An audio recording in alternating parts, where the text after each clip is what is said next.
Kamu dili na inyo sa inyong kaugalingon. Versikulo 20, kay gipalit na kamo sa usa ka bili, busa himayaan ninyo ang Dios diha sa inyong lawas.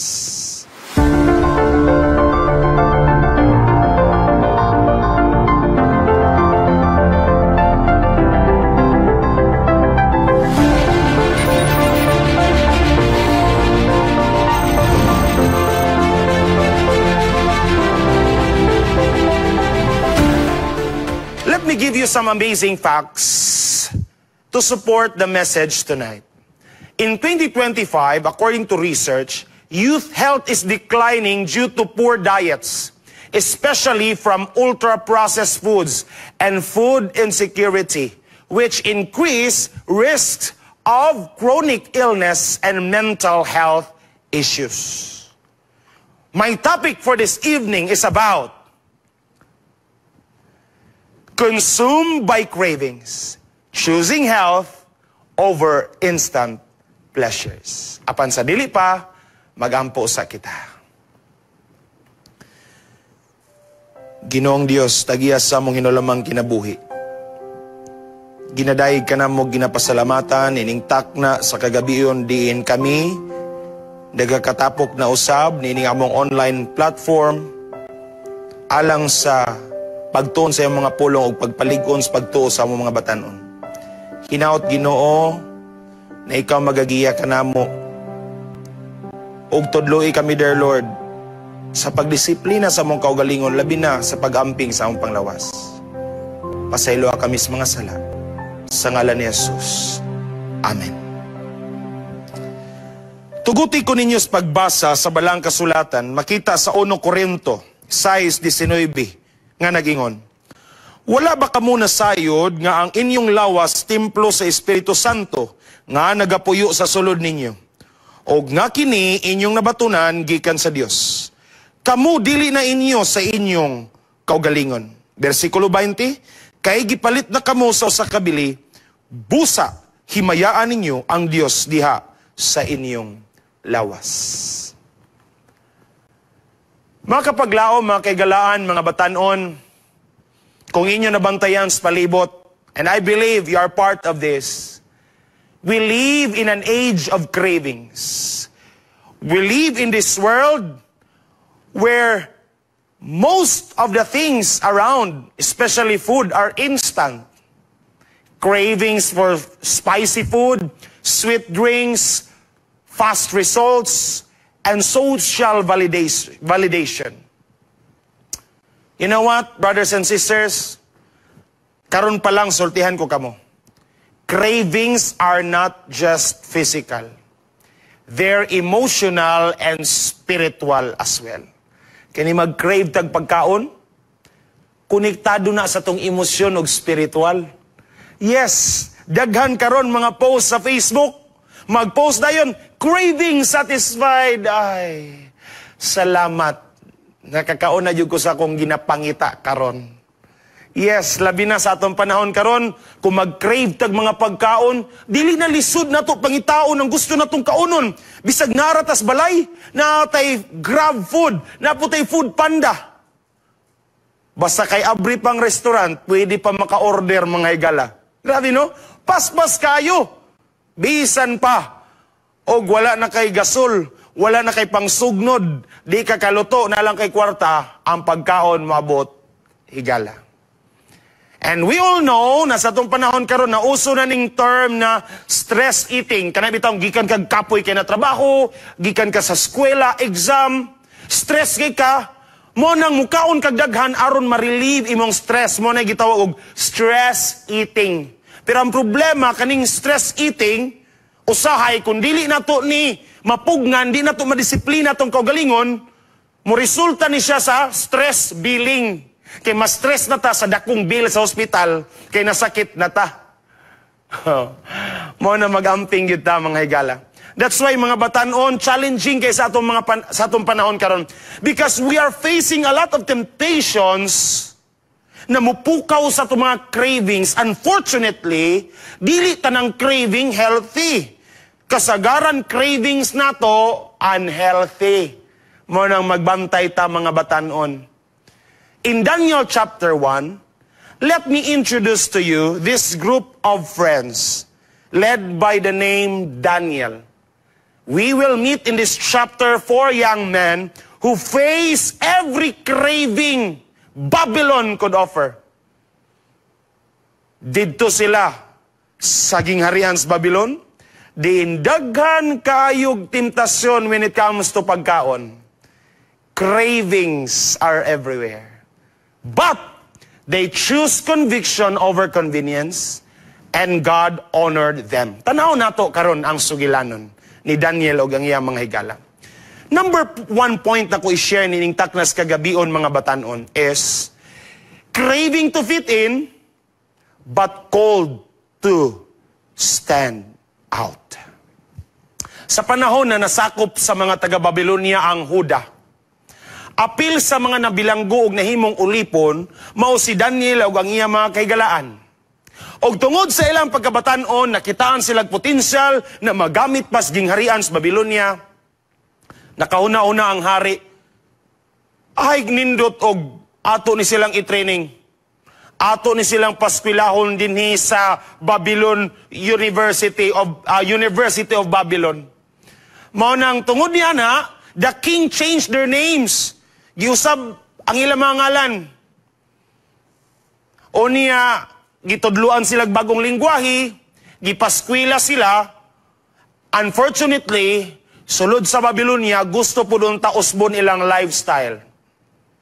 But, ang nahitabo mo ni, bisa gusto tanan usbon sa hari ang ilang kinabuhi, wala gihapon sila nagpaapekto. Tungod kay ang ilang loyalty naara gihapon sa Ginoo. Even when their identity was challenged, they stood firm, mga batanon. Nagingon na Daniel chapter 1 verse 3 to 7, children in whom was no blemish, skilled in wisdom, and among them were Daniel, Ananiah, Mishael, and Azariah. You know what, mga batanon, kini na mga managigalay, Diyos no ni sila. Mga batanon, kung magisgutag batanon, dali pa kay matintal, dali pa kay mag-crave, kusog pa kay mukaon. Sa atong context, rice eater pa kayo, musukol pag unli buffet, musukol pa og unli rice. Mo nang tempting kaayo ni Daniel og sa iyang mga higala na mahimutang sa Babylon na perting daganang lamiang pagkaon pero makadaot sa lawas mga higala. Sama sa mga batanon karon. Teens today face the pressure to blend in with trends, friend groups, and social norms. Craving approval can lead to unhealthy choices, my dear young people. Kaya usahay manggod, kung nata sa group of friends, dapat mo sabay po taon silang gikaon, on silang giinom, aron makaingon ta where we are belong. We are part of the group. In Messages to Young People, page 65, it says here, let the youth be impressed with the thought that they are not their own. They belong to Christ. Ako nang gibasa ganyan sa teksto, nga dili na kita ang tag-iya sa atong lawas. Nang huram na lang ta ni Jesus.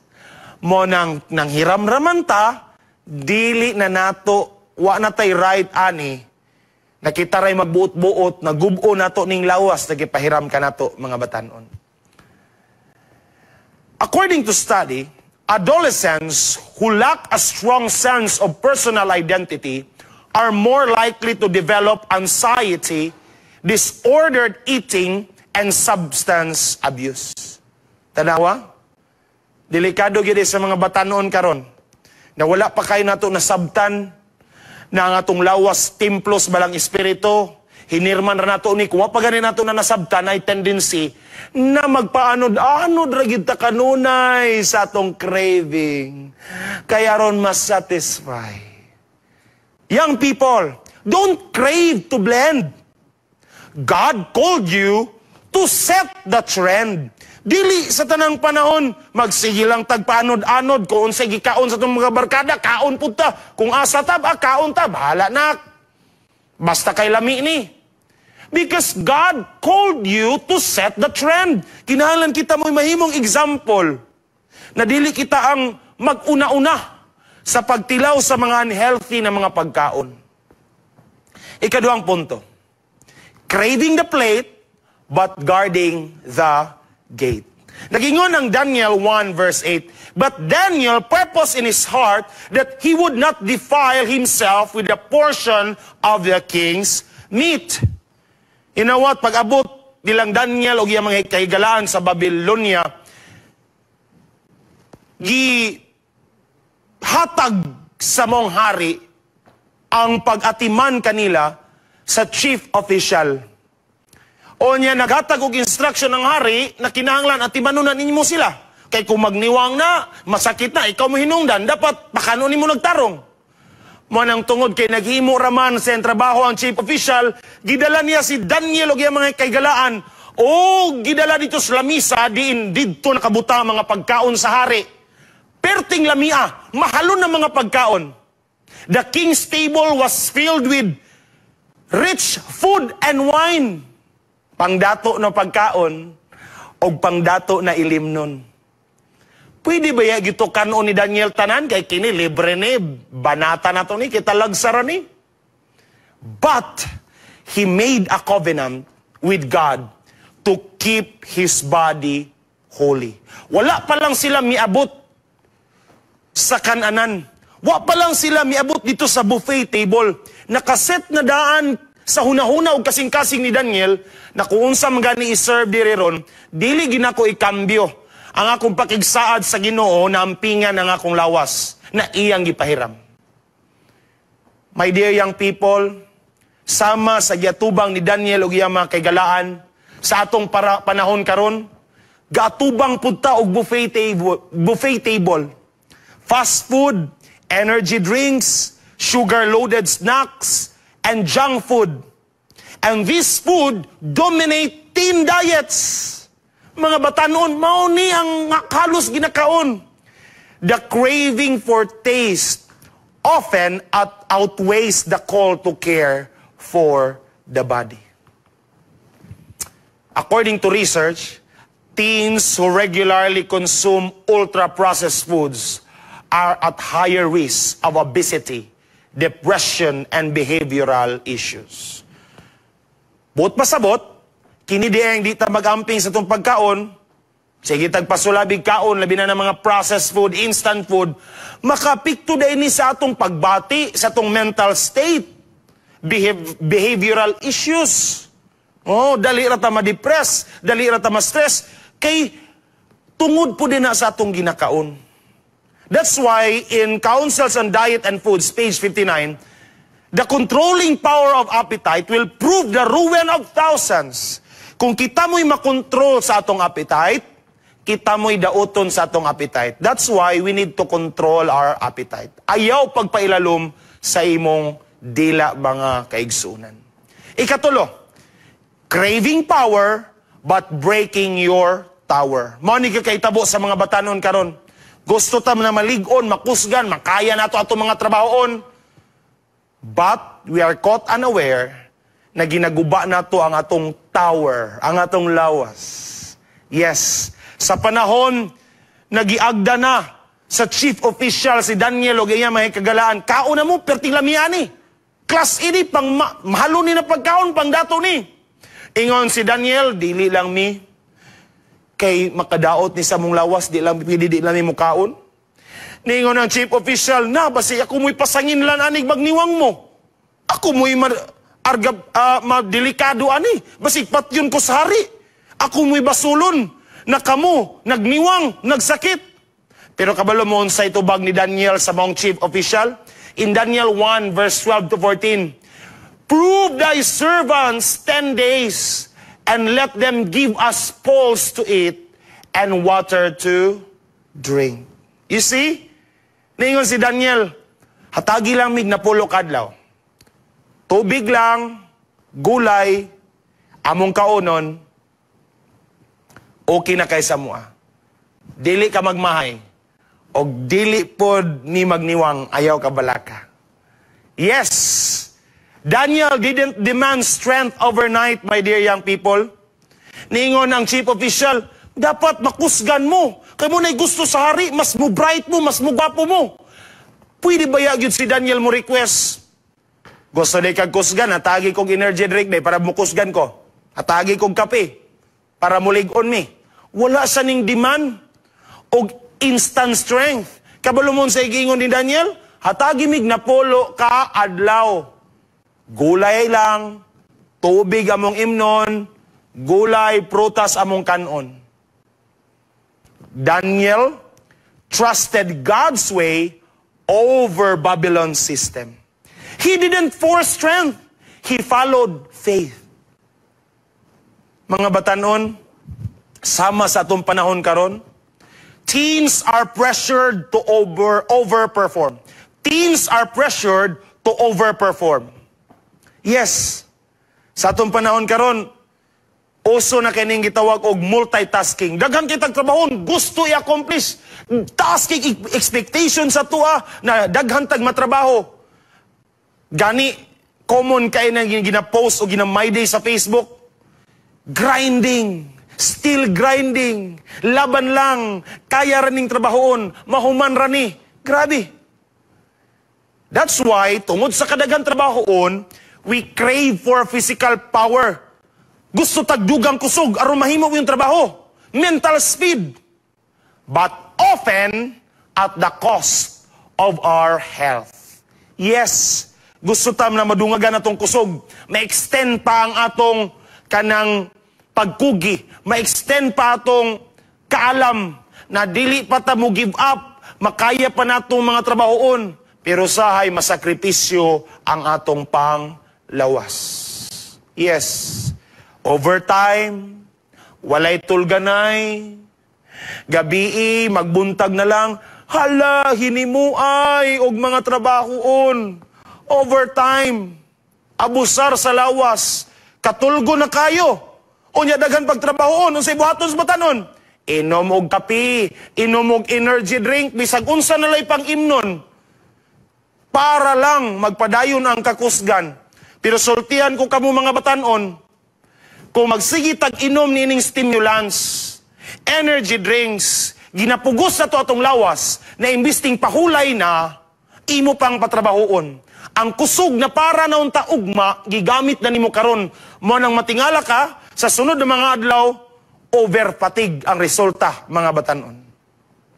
According to study, overexertion, lack of sleep, and caffeine abuse in teens cause adrenal fatigue, mental fog, and immune breakdown.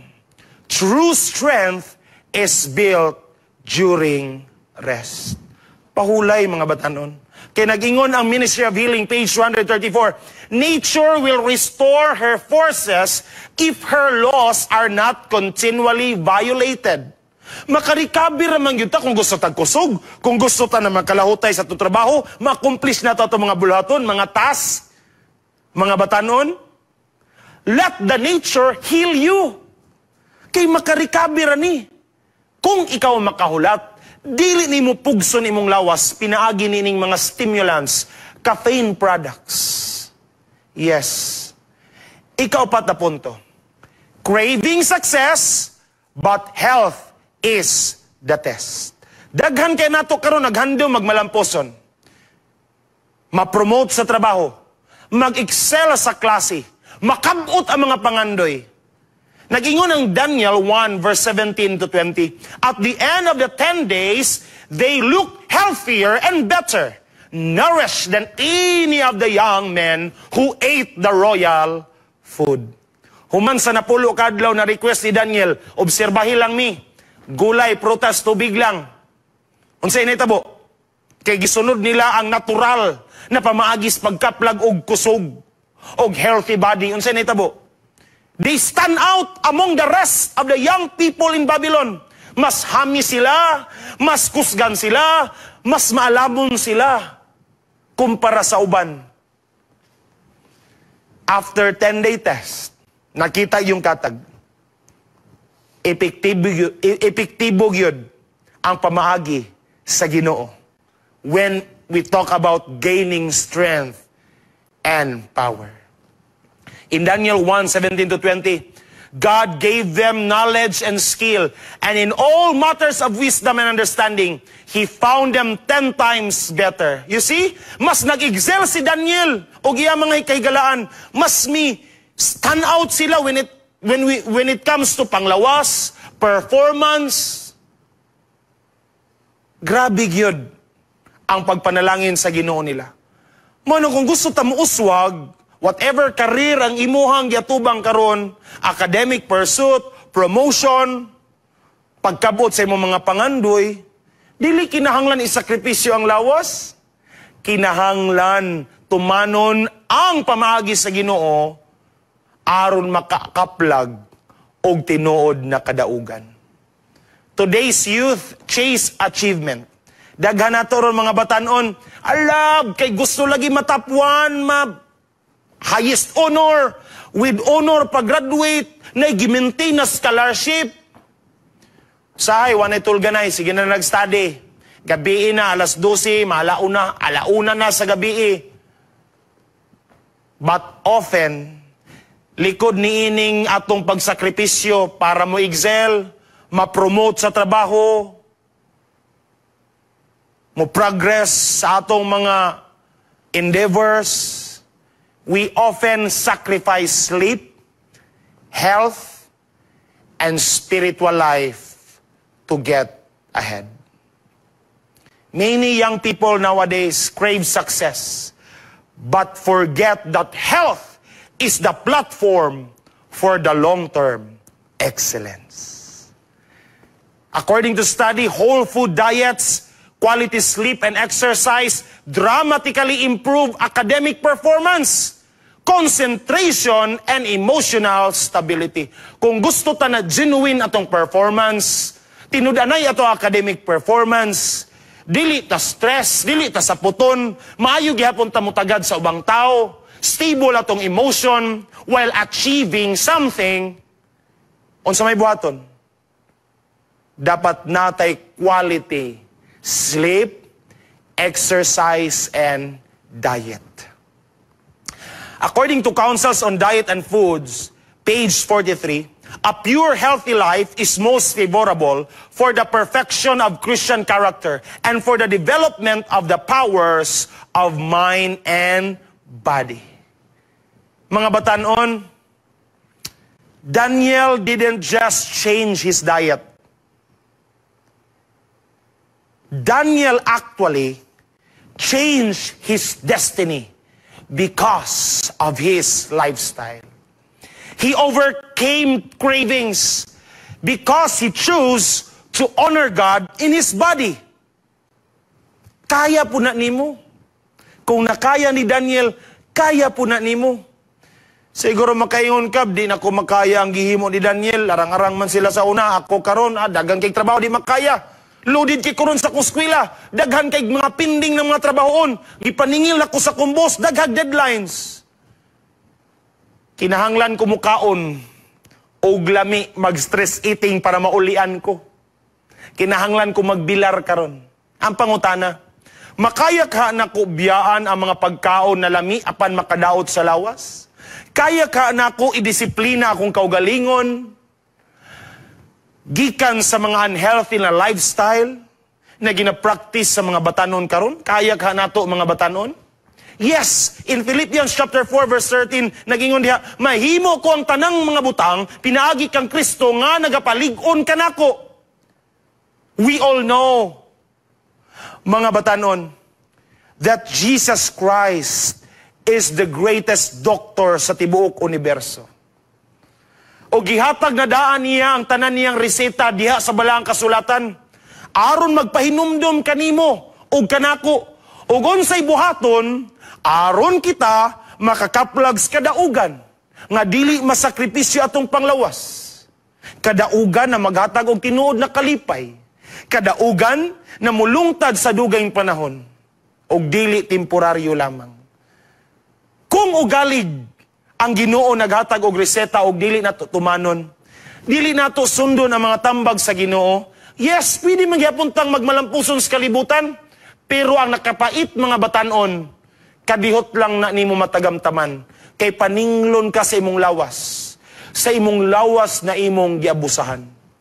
Gusto sa Ginoo na malikay kita sa mga sakit, mga batanon. Yes, dili gusto ang Ginoo na magsigira tagpalit og maintenance tambal.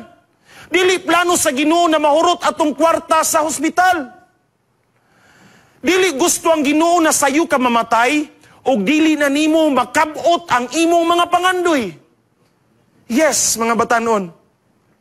Dili plano sa Ginoo na taliwala sa imong nakabot na profesyon, posisyon, tanan nimong success.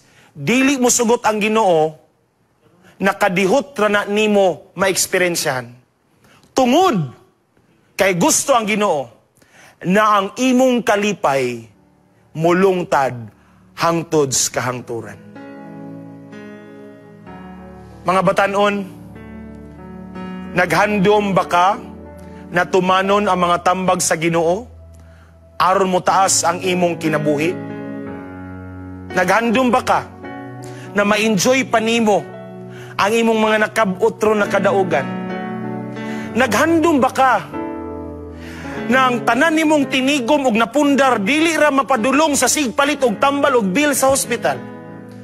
Gusto ba nimo maeksperiensyahan ang tinuod na kalipay tungod kay nakay may panglawas, nakay kalinaw? Kung mao na imong desisyon, ask God to help you. Dili pa ulihan tanan. Pwede ba nato mausab ang atong lifestyle? Pwede pa nato ma-change atong diet if we will just surrender. O kung tugutan nato ang balang espiritu na magpahinumdom kanunay nato sa saktong buhaton. Mga batanon, hinaot, nakitang tanan, magmalamposon. Ayaw isakripisyo ang panglawas, kay ang kadaugan, resulta kini sa maayong panglawas og suod na relasyon sa atong manluluwas. Ang Ginoo, magapanalangin ka natong tanan, may gabi kapaglaom.